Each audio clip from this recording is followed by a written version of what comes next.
di ba, minsan parang nakakatakot siya. Like, serious question. Ako, like, pinoprotect ko yung peace ko. Parang feeling ko, lumaki na ako sa mundo, sobrang gulo, sobrang ingay. Parang, sige, kayo na lang.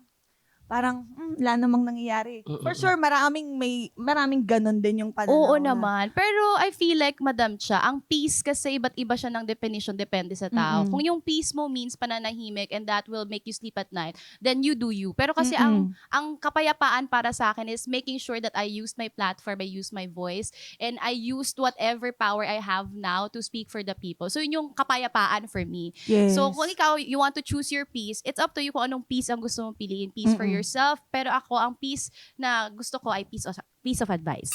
O kaya, one piece chicken. Ako din eh. Oo, tama. One One Piece burger Luffy. steak. One Piece Luffy. Totoo. Oo.